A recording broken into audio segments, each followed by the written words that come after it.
कृष्ण। ओम अज्ञानतिमिरन्धस्य ज्ञानाञ्जनशलाकया चक्षुरुन्मिलितं येन तस्मै श्रीगुरवे नमः।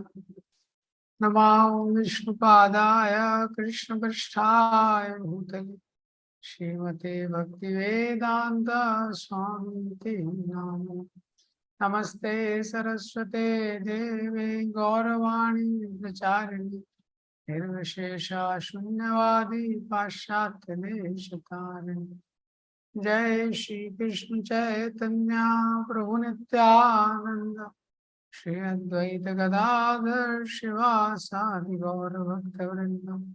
हरे कृष्णा कृष्णा कृष्णा हरे हरे हरे राम राम राम हरे हरे।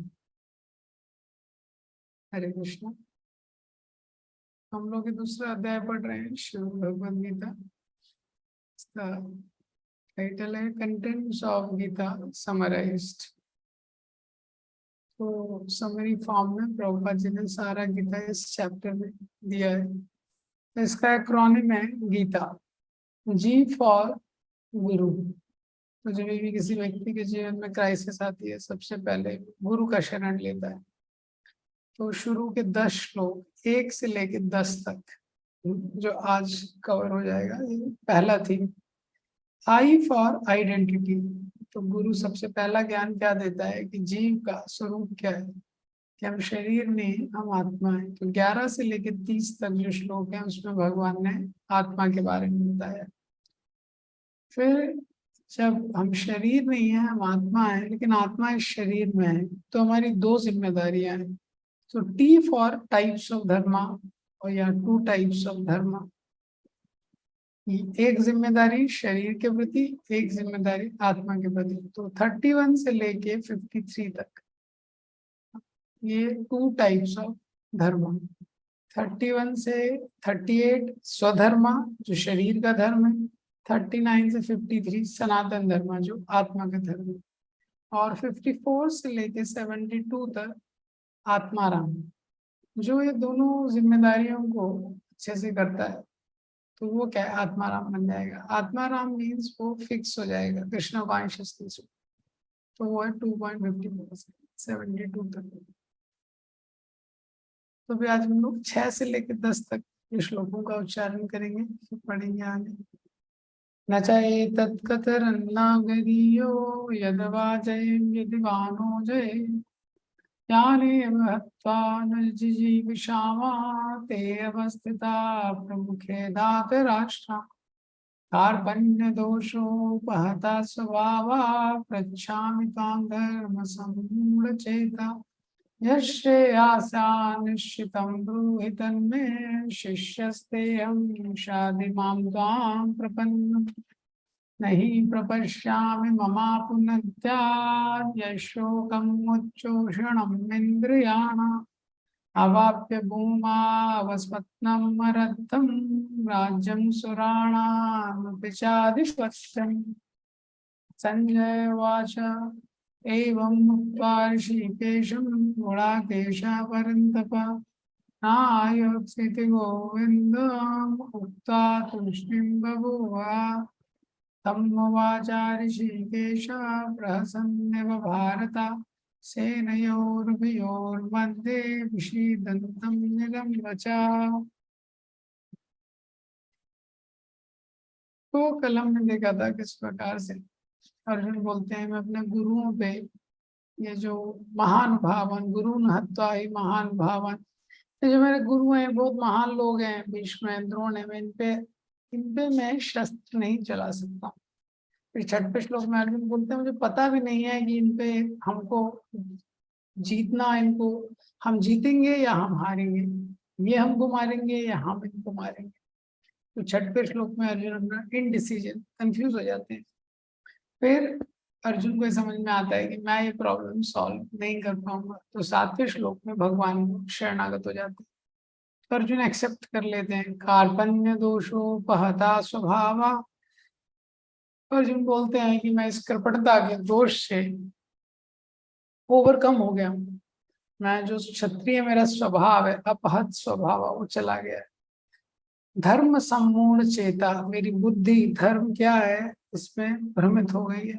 यश श्रेयम, जो भी मेरे लिए श्रेय हो, निश्चितम ब्रूहि तन्मे, निश्चित करके आप मुझे बताइए। शिष्यस्ते हम, मैं अब आपका शिष्य हूँ, मैं आपका मित्र नहीं हूँ, मैं आपका शिष्य हूँ। शायद आप मुझे इंस्ट्रक्शन दीजिए। माम त्वाम प्रपन्नम, मैं आपको शरणागत होता हूँ। अब जब अर्जुन ने ये 7वां श्लोक बोला है, तभी भी भगवान कुछ बोल नहीं रहे। अर्जुन बोल रहा है मैं आपका शिष्य हूँ, आप मुझे इंस्ट्रक्शन दीजिए, तो भगवान कुछ बोल नहीं रहे। भगवान बोल नहीं रहे हैं, भगवान सोच रहे हैं अभी बोल रहा है अर्जुन ऐसा, लेकिन अभी एक बार इसको राज्य वगैरह मिल जाएगा तो ठीक हो जाएगा। युद्ध में अगर जीत जाएगा, राज्य मिल जाएगा, राज्य मिल जाएगा तो इसको कोई प्रॉब्लम नहीं रहेगी। पर जो 8वां श्लोक बोलते हैं, 7वें श्लोक को पुनर्स्थापित करने के लिए, 7वें श्लोक में उन्होंने जो बोला है उसकी गंभीरता को बताने के लिए 8वां श्लोक बोला। 8वां और इसके आगे 9वां भी आएगा। कई बार हम लोग बोलते हैं लेकिन हम उसको सीरियसली मीन नहीं करते, हृदय से।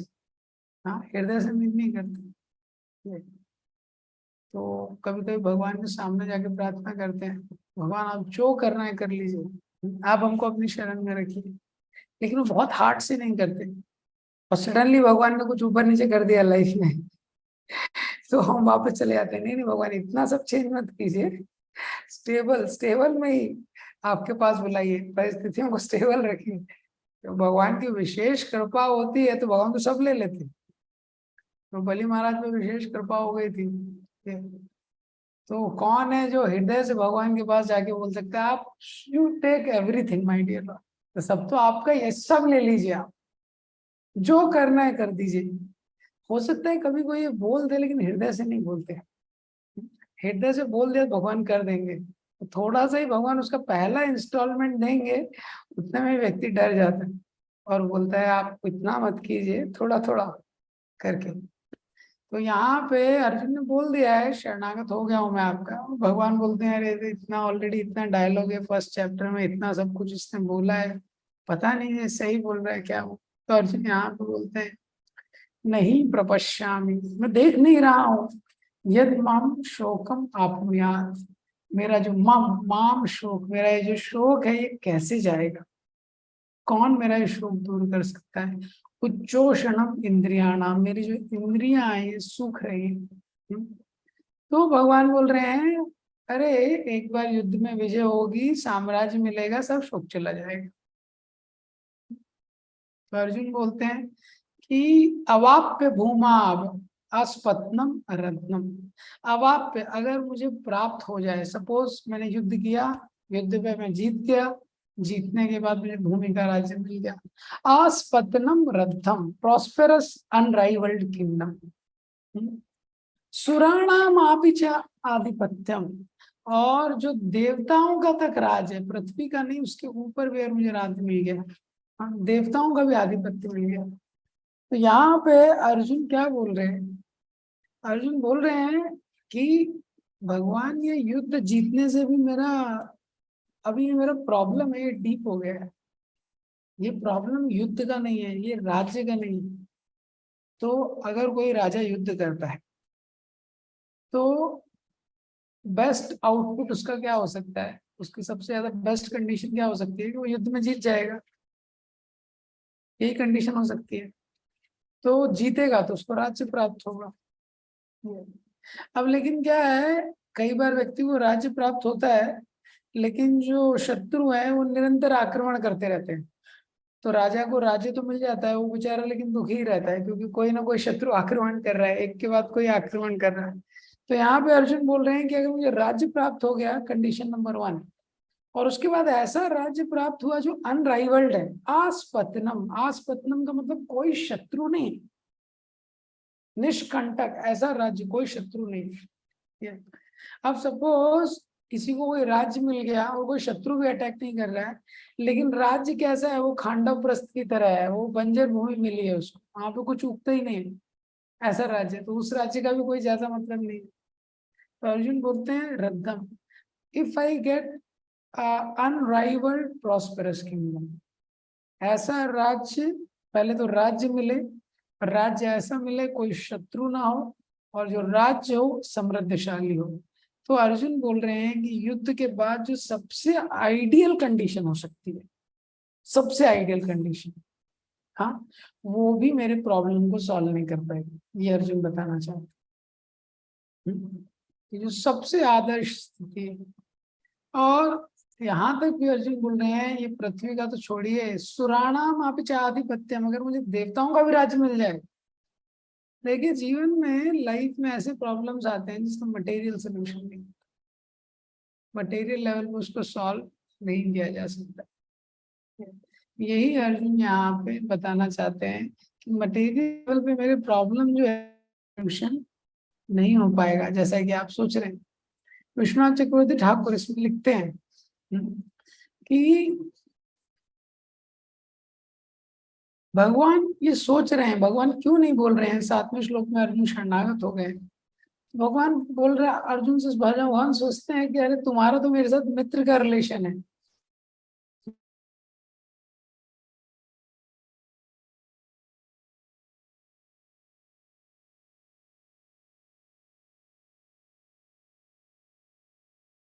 ये कोई गुरु हो गए, वेदव्यास होंगे, उनको शरणागत हो जाओ। तो अर्जुन ये बोलते हैं कि भगवान, ये पूरे तीनों लोग में मुझे को ऐसा कोई दिख नहीं रहा है कि जिसको मैं शरणागत हो जाऊं, और बृहस्पति भी मुझे मिल जाएगा, मुझे स्वर्ग भी चला जाऊं, स्वर्ग में मुझे बृहस्पति भी मिल जाए, तभी मेरा जो प्रॉब्लम है वो दूर नहीं होगा।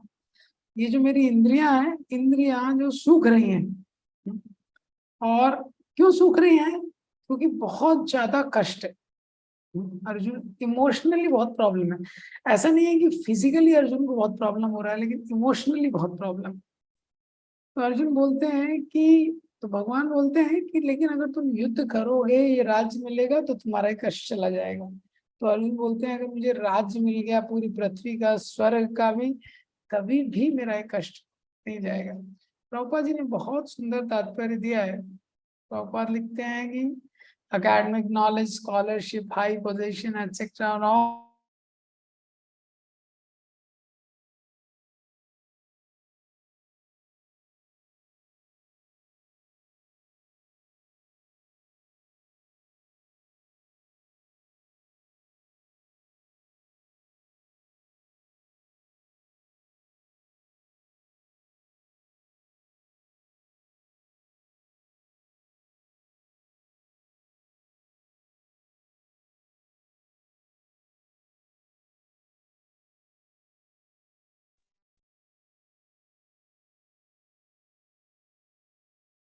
हरी बोल।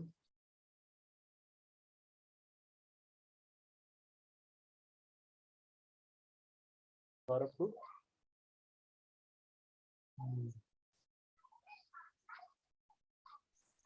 गुरु जी का ही वीडियो चला गया। हाँ, गुरु जी का नेट प्रॉब्लम।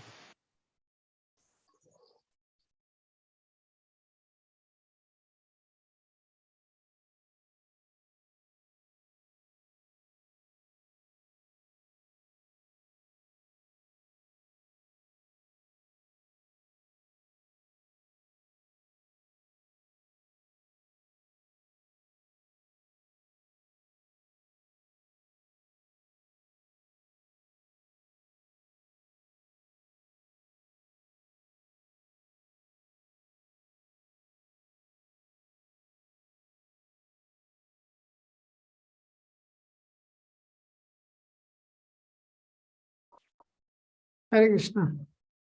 सॉरी, तो यहाँ पे प्रभुपाद जी एक्सप्लेन करते हैं तात्पर्य में कि academic knowledge, scholarship, high position are useless in solving the problems of life। कि जो भी भौतिक चीजें हैं, मटेरियल चीजें हैं, जो जीवन की मूलभूत समस्याएं हैं, उनका समाधान करने में ये इनकी शक्ति नहीं है। तो हम देखते हैं लाइफ में जो छोटे मोटे प्रॉब्लम्स होते हैं, तो कुछ चीजें मनी से सॉल्व हो जाती है, कुछ चीजें फिजिकल स्ट्रेंथ से सॉल्व हो जाती है, कुछ चीजें कॉन्टेक्ट से सॉल्व हो जाती है। लेकिन लाइफ में जो मूलभूत समस्याएं हैं वो इनसे सॉल्व नहीं की जा सकती है। तो प्रभुपाद जी ने बताया उसके लिए हमको गुरु का आश्रय लेना पड़ेगा। फिर तात्पर्य में प्रभुपाद जी बताते हैं वो गुरु कौन है। कीवा विप्र कीवा नासी शूद्र के निनाय, यही कृष्ण तत्ववेत्ता से ही गुरु होय। वही प्रभुपाद जी तात्पर्य में एक्सप्लेन कर रहे हैं।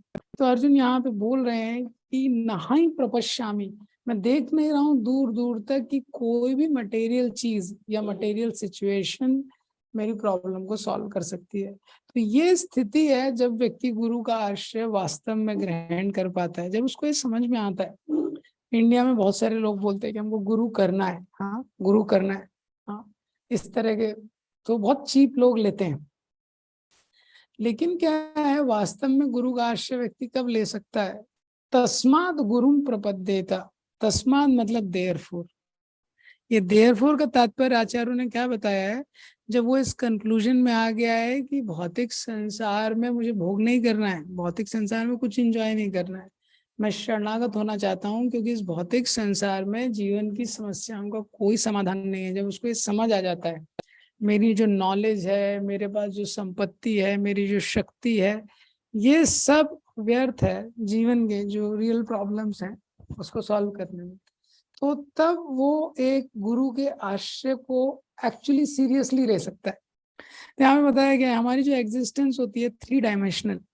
तो एक तो फिजिकल लेवल, तो फिजिकल लेवल पे जो हमारे है उसको हमको प्रोटेक्शन चाहिए। फिजिकल लेवल का प्रोटेक्शन क्या है? रोटी कपड़ा मकान, तो ये इम्पॉर्टेंट है। लेकिन फिजिकल लेवल से और आगे जाते हैं तो आता है इमोशनल लेवल।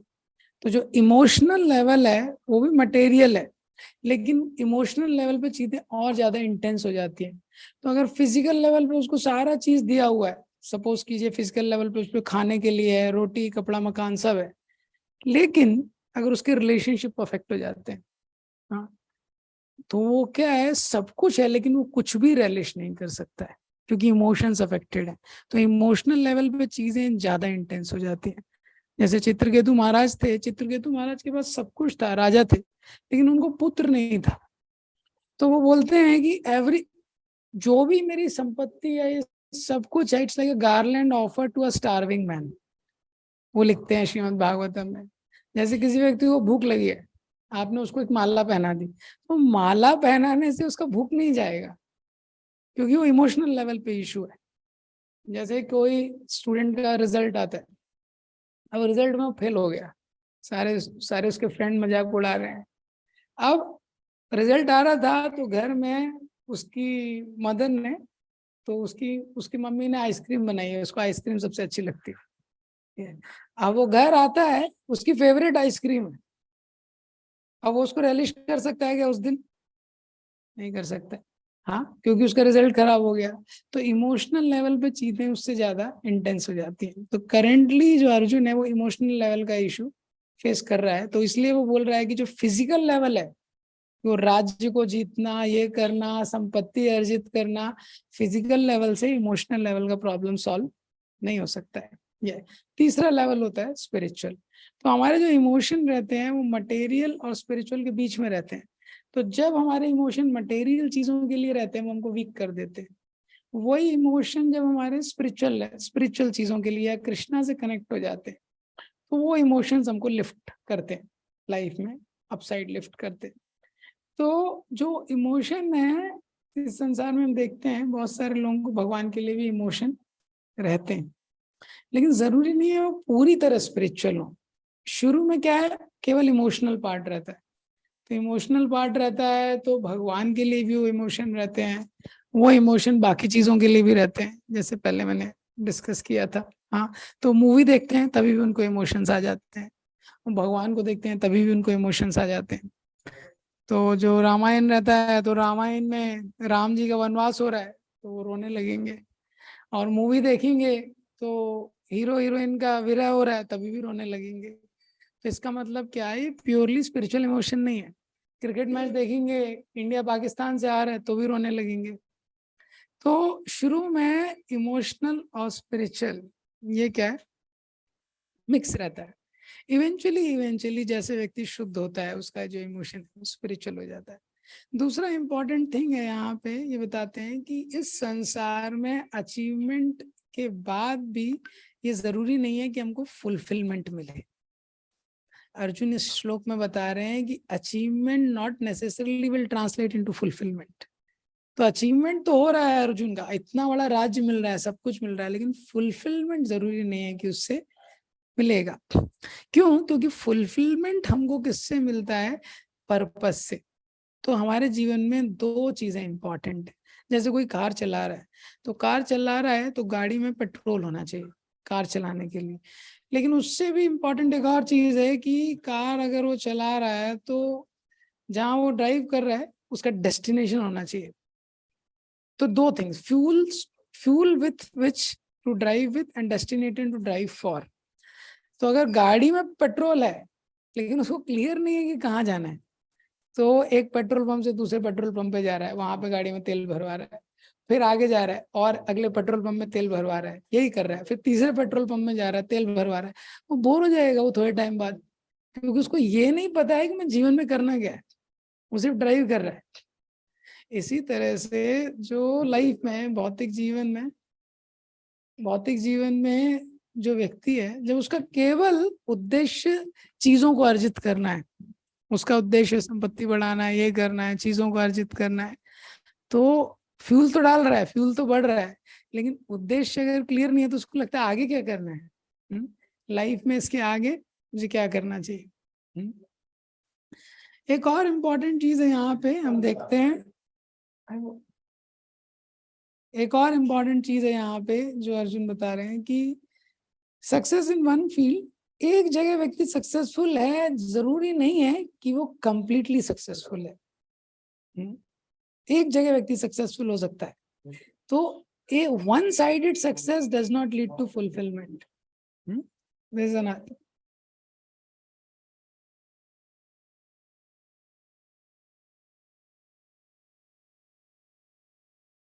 तो यहाँ पे अर्जुन ये एक लेसन बता रहे हैं कि success in one field doesn't compensate the failure in another field. तो अगर कोई व्यक्ति है किसी एक जगह पे वो कर रहा है, एक जगह पे सक्सेसफुल है, जैसे उदाहरण के लिए कोई पीएचडी है, कोई पीएचडी है, डबल पीएचडी है, वो उसका अभी तीसरा मैरिज हो रहा है, या कोई नोबेल लॉरेट है, वो 2 पैकेट सिगरेट पीता है रोज, तो है वो नोबेल लॉरेट, तो एक दृष्टिकोण से तो बहुत बड़ा सक्सेसफुल है, लेकिन सिगरेट वो 2 पैकेट पीता है रोज। इसी तरह कोई पीएचडी है, हाँ पीएचडी है, लेकिन पर्सनल लाइफ में उसका अभी तीसरा मैरिज हो रहा है, मतलब 2 मैरिज उसके टूट गए, मतलब रिलेशनशिप में कहीं इशू है। तो हम इसी तरह देखते हैं बहुत सारे सक्सेसफुल पर्सन भी एक्चुअली फेलियर रहते हैं। जितने इंटेलिजेंट लोग हैं जिन्होंने स्कैम्स किए हैं, स्कैंडल्स किए हैं, एक तरह से तो सक्सेसफुल ही रहे हैं वो एक लेवल तक, जब तक वो स्कैम पकड़ा नहीं गया। तो यहाँ पे एक फील्ड में सक्सेस दूसरी फील्ड के फेलियर को कंपनसेट नहीं करती है। जैसे कोई बहुत वर्क कर रहा है, कंपनी उसको बेस्ट एम्प्लॉय का अवार्ड देती है, हाँ, लेकिन घर में है, वाइफ से उसका नहीं जमता है, डाइवोर्स हो जाता है। तो ये मैं डिसबैलेंस एक्सप्लेन कर रहा हूँ। हाँ, पर्सनल और प्रोफेशनल लाइफ में जैसे इम्बैलेंस हो जाता है, ऐसे ही मटेरियल और स्पिरिचुअल लाइफ में भी इम्बैलेंस हो सकता है। इसीलिए ये दोनों में ओवरऑल सक्सेस के लिए ये एक बैलेंस इम्पॉर्टेंट है। तो इसके आगे अर्जुन भगवान को बोलते हैं, ये है कौन सा श्लोक है? 9th श्लोक है।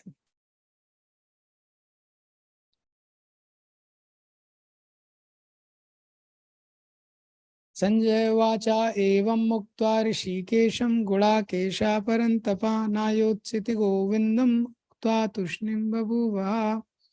एवं मुक्त्वा ऋषिकेश, इस प्रकार से उन्होंने, अर्जुन ने किससे बोला? ऋषिकेश से। ऋषिकेश भगवान है। किसने बोला? गुणाकेशा परन्तपा। गुणाकेश जो अर्जुन का एक नाम है, परन्तपा जो एनिमीज को अफ्लिक्ट करने वाले हैं, उन्होंने क्या बोला? ना योत्स इति गोविंदा, मैं युद्ध नहीं करूंगा, तूष्णीं बभूवः, ऐसा बोल के वो शांत हो गए। तो यहाँ पे हम देखते हैं अर्जुन को गुड़ाकेश बोला गया है। गुड़ाकेश का मतलब है, तो गुड़ाकेश जो है वो ऋषिकेश से बोल रहे हैं। गुड़ाकेश मतलब जिन्होंने तमोगुण को या इग्नोरेंस को कॉन्कर कर लिया है, और ऋषिकेश मतलब जो इंद्रियों के स्वामी हैं। तो वो क्या बोल रहे हैं, I do not see how I will drive away the lamentation through fighting. Arjun बोल रहे हैं मुझे समझ नहीं आ रहा है कि युद्ध से मैं कैसे। तो अर्जुन वैसे तो परंतप हैं, वो शत्रुओं का दमन करने वाले हैं। वो गोविंदा से बोल रहे हैं, गोविंद मतलब जो वेदों को जानने वाले हैं। मैं युद्ध नहीं करूंगा, ना योत्स इति गोविंदा, हे गोविंद, हे वेदों को जानने वाले, मैं युद्ध नहीं करूंगा। तो यहाँ पे जो संजय है ऋषिकेश शब्द के द्वारा वो ये बता रहे हैं कि भगवान इंद्रियों के स्वामी हैं। तो अभी बोल रहे हैं अर्जुन की मैं युद्ध नहीं करूंगा, लेकिन भगवान अर्जुन को बुद्धि देंगे और उसको युद्ध में लगाएंगे, क्योंकि भगवान ऋषिकेश भी हैं और गोविंद भी हैं। गोविंद मतलब वो वेदों को जानने वाले हैं। तो वेदों को जानने के कारण भगवान अर्जुन को धर्म के बारे में बताएंगे। तो ये श्लोक क्यों बोल रहे हैं, क्योंकि जैसे ही अर्जुन ने बोला मैं युद्ध नहीं करूंगा, धृतराष्ट्र प्रसन्न हो जाता है। ये श्लोक बोल के संजय धृतराष्ट्र को समझा रहे हैं कि ये ज्यादा टाइम तक नहीं चलेगा अर्जुन का डिप्रेशन, क्योंकि अर्जुन के साथ कृष्ण है। इस तरीके से दूसरा यहाँ पे हम देखते हैं कि अर्जुन के लिए यहाँ दो विशेषण यूज किए गए हैं, गुड़ाकेश और परंतपा। गुड़ाकेश मतलब जिसने स्लीप को जीत लिया है, कॉन्करर ऑफ स्लीप। तो अर्जुन ने तमोगुण को, इग्नोरेंस को जीत लिया है, लेकिन फिर भी अर्जुन जीव है और भगवान भगवान है। तो जो जीव होता है तो वो कभी भी तटस्थ होता है, तो मोह में पड़ जाता है।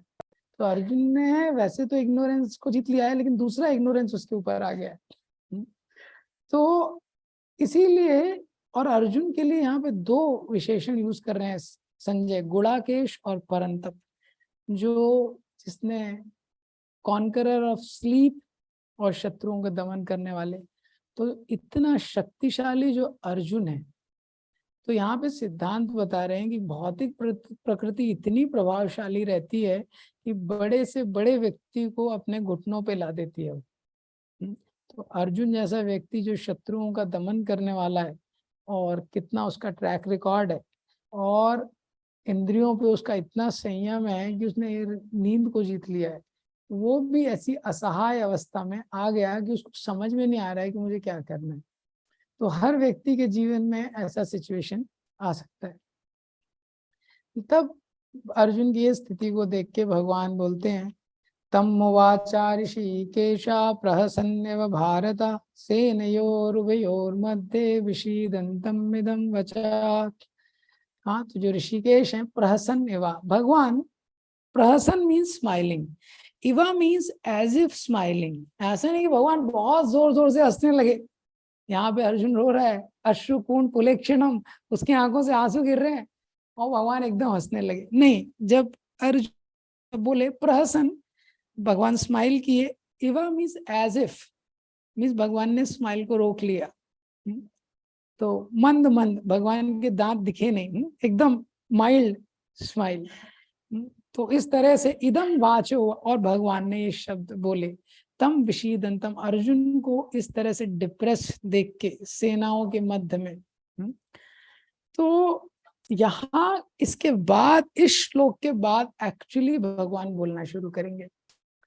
तो इस अध्याय के दूसरे श्लोक में भगवान ने बोला है, अनारजुष्टम महास्कुतस्त्वाकश्मलमिदं विस्मय समुपस्थितम। लेकिन उस समय भगवान ने कोई इंस्ट्रक्शन नहीं दिया है, कोई एडवाइस नहीं दिया है। वो जस्ट अर्जुन को एक एनकरेज करने के लिए पेप टॉक दिया है कि कैसे तुम ऐसा कर रहे हो, तुम कुंती के पुत्र हो, लेकिन कुछ एडवाइस नहीं दिया है। हाँ, अब यहाँ के बाद भगवान एडवाइस देंगे इस श्लोक के बाद, क्योंकि अर्जुन ने 2.7 में शरणागत हुए, 2.8 में बताया कि वो केवल डायलॉग नहीं बोल रहे हैं कि मैं सरेंडर होना चाहता हूँ, बहुत सीरियस हैं। अर्जुन बोल रहे हैं संसार की कोई भी चीज मुझे अभी संतुष्ट नहीं कर सकती, आपकी शरण मुझे लेनी है।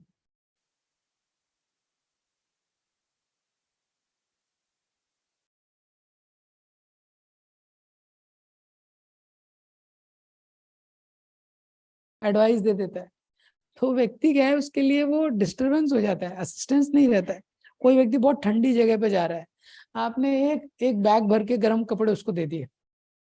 अब लेकिन वो जा रहा है, लेह लद्दाख जा रहा है, वहाँ बहुत ठंड है, और आपने कृपा करने के लिए, उसकी हेल्प करने के लिए कपड़े दे दिए गर्म बहुत, एक बैग भर के, लेकिन वो श्योर नहीं है, वो उसको कन्विक्शन नहीं है, वो कभी गया नहीं है लेह लद्दाख, तो उसको कन्विक्शन नहीं है कि वहां इतनी ठंड होती है, और आपने एक बैग भर के गर्म कपड़े दे दिए, तो एक कैसे लेगा आपकी हेल्प को वो?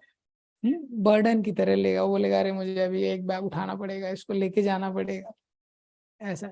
इसी तरह इस संसार में भगवान दिखा रहे हैं कि अगर लोग हेल्प आपसे मांग नहीं रहे हैं, गाइडेंस असिस्टेंस मांग नहीं रहे हैं, और आप हेल्प कर रहे हैं, तो वो देखेंगे ज्यादातर वो इंटरफेरेंस की तरह देखा जाता है, जिससे रिलेशनशिप क्या है, वो स्ट्रेन ऑफ हो जाते हैं।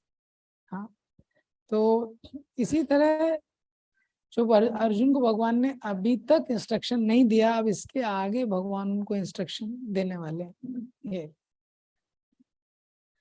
तो भगवान ने गीता में भी बताया, 4थे अध्याय में आप देखेंगे, भगवान बोलते हैं जो ये ज्ञान मैंने सूर्यदेव को दिया था और ये तुम्हें भी दे रहा हूँ। तो अर्जुन सोचते हैं मुझे क्यों दे रहे हैं, मेरे में क्या स्पेशलिटी है? तो भगवान बोलते हैं भक्तो सी में सखा चेती रहस्यम ये तद उत्तमम, क्योंकि तुम मेरे भक्त हो और मेरे सखा हो। तो जब तक हमारा unless we have good relations with someone, अगर हमारे संबंध किसी से बहुत थिक नहीं है और हम उसको इंस्ट्रक्शन देने लगते हैं, पर्सनल इंस्ट्रक्शन, तो बैकफायर होगा ज्यादातर। बिना संबंध के जो इंस्ट्रक्शन दिए जाते हैं वो ज्यादातर बैकफायर होगा। तो किसी का हेल्प हम कब कर सकते हैं? जब वो हेल्प मांगे और या तो जो संबंध है बहुत डीप हो। तो हम देखते हैं कि यहाँ पे अर्जुन ने 2.7 में ही सरेंडर कर दिया था, फिर भी भगवान वेट करते हैं। फिर 2.8 में अर्जुन और क्लियर करते हैं कि ना ही प्रपश्यामि ममापु नद्या, nothing will work, I don't see any other solution like that. तो जब अर्जुन इस प्रकार से कंफर्म करते हैं अपने सरेंडर को, तब भगवान प्रहसन एवं भारता, भगवान मुस्कुराते हैं। क्यों मुस्कुराते हैं? अर्जुन तो रो रहे हैं, एक रो रहा है एक हंस रहा है। भगवान मुस्कुराते हैं क्योंकि अब रिलेशन चेंज हो रहा है। अभी तक रिलेशन सखा खा था, तो अभी जो फ्रेंड था अब वो डिसाइपल बन रहा है, जो मित्र था अभी वो शिष्य बन रहा है। तो इसलिए मुस्कुराते हैं, आचार्य बोलते हैं। दूसरा क्या है, भगवान क्यों मुस्कुराते हैं? तो ऐसा बताया है, भगवान की जो स्माइल है ये स्माइल ऑफ एश्योरेंस है। Smile of assurance, smile of assurance means, आप देखेंगे नारद मुनि और व्यास के संवाद में, व्यास देव चारों वेद लिखते हैं, वेद के बाद महाभारत लिखते हैं, पुराण लिखते हैं, उपनिषद लिखते हैं, इतना सारा संकलन करने के बाद फाइनली वो असंतुष्ट रहते हैं। तो नारद मुनि को याद करते हैं, नारद मुनि उनके सामने आते हैं, तो सबसे पहले नारद मुनि वहां पे आते हैं, नारद मुनि स्माइल करते हैं। व्यास देव इतनी टेंशन में है, इतनी एंजाइटी में है, नारद मुनि स्माइल करते हैं। स्माइल क्या है? गुरु का स्माइल या भगवान का स्माइल क्या है? Smile of assurance. देवता इतनी विपत्ति उन पे है, हिरण्यकशिपु ने दुखी कर रखा है, रावण ने दुखी कर रखा है, वो क्षीर सागर के वहां जाके प्रार्थना करते हैं, पुरुष सूक्त गाते हैं। जब भगवान आते हैं तो सबसे पहले भगवान स्माइल करते हैं। गंभीर संलक्षणया वाचा, गंभीर भगवान की वाणी है बहुत, सबसे पहले भगवान लेकिन स्माइल करते हैं। तो स्माइल क्या है? Smile of assurance. हाँ, एश्योरेंस, स्माइल ऑफ कॉन्फिडेंस। तो भगवान बताते हैं, जैसे कोई व्यक्ति है, बहुत आपका कोई प्रॉब्लम है, आप जाते हैं, कोई प्रॉब्लम है, कोई व्यक्ति आपको परेशान कर रहा है, और आप फिर कमिश्नर के पास जाते हैं, कमिश्नर से आपका कांटेक्ट है, जैसे ही आप जाते हैं आप बोलते हैं ये मुझे परेशान कर रहा है, कमिश्नर क्या है? स्माइल करता है, टेंशन मत लो। तो यही भगवान का स्माइल है कि तुम्हारा प्रॉब्लम क्या है, बहुत बड़ा प्रॉब्लम नहीं है।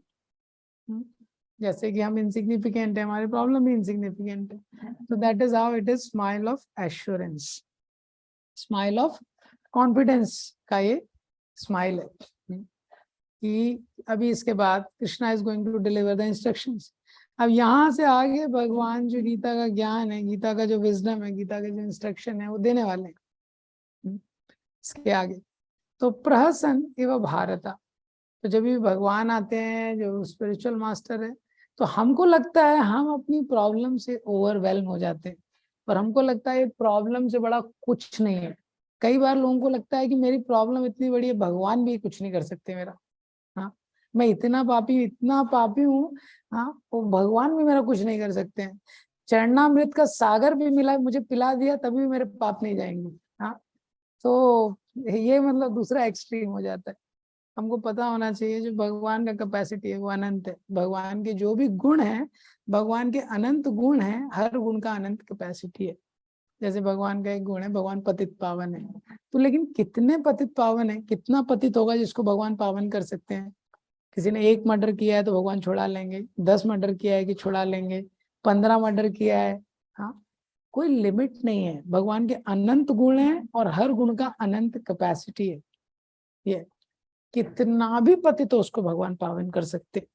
ये so that's how Krishna is explaining here that how the situation is.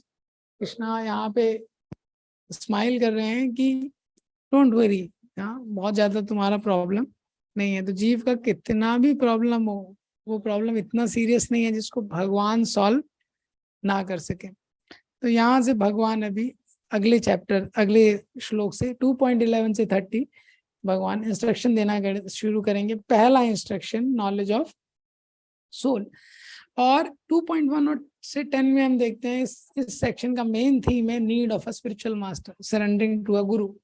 तो यहाँ पे अर्जुन दिखा रहे हैं कि गुरु का आश्रय एक्चुअली वास्तव में कैसे लिया जाता है। जब व्यक्ति के जीवन में क्राइसिस आता है तभी वो भगवान का ऐसा शरणागत जनरली लेता है।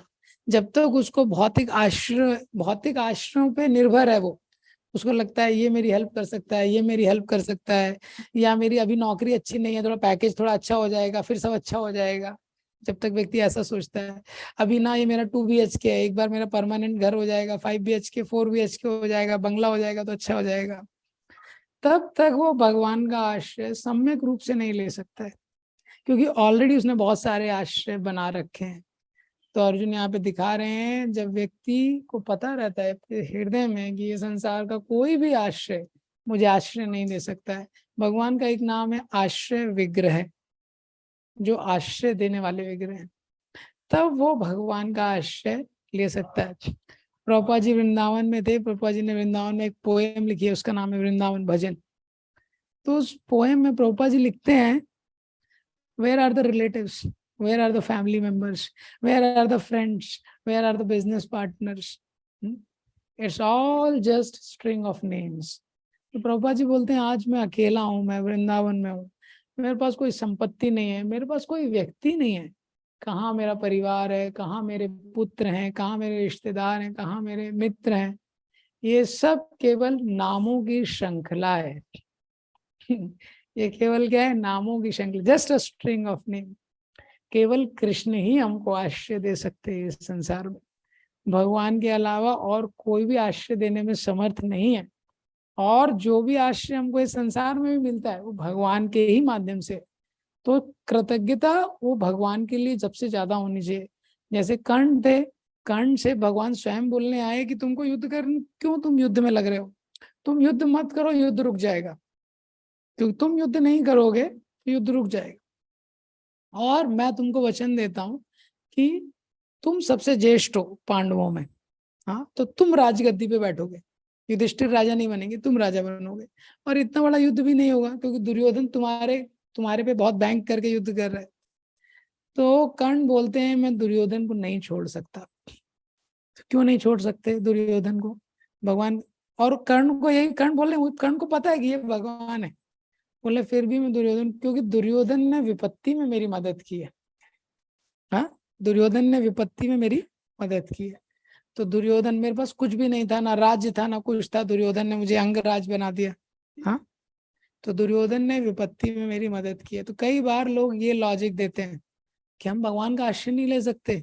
हाँ, ये संसार में जब उनको कुछ छोड़ना होता है, कुछ कुल धर्म छोड़ना है, कुछ छोड़ना है, हम भगवान का आश्रय नहीं ले सकते। संसार में इसने मेरी इतनी मदद की है, इसने मेरे लिए ये किया। अरे भाई, जिसने भी किया है सोर्स तो वही है ना। प्रहलाद महाराज से हिरण्यकशिपु पूछते हैं कि तुमको इतनी शक्ति कहाँ से मिल रही है कि तुम मेरे सामने निर्भय होके खड़े हो। प्रहलाद महाराज क्या बोलते हैं? ना केवलम में भवतस्य राजन बलम बलिनाम च परेशम। बोलते ना केवलम में भवतस्य राजन, अरे केवल मैं नहीं, पावर का तो सोर्स एक ही है सारे लोगों का, वहीं से पावर आ रही है। इसी तरह कर्ण के लिए दुर्योधन ने भी जो भी किया वो वास्तव में किसने अरेंज किया?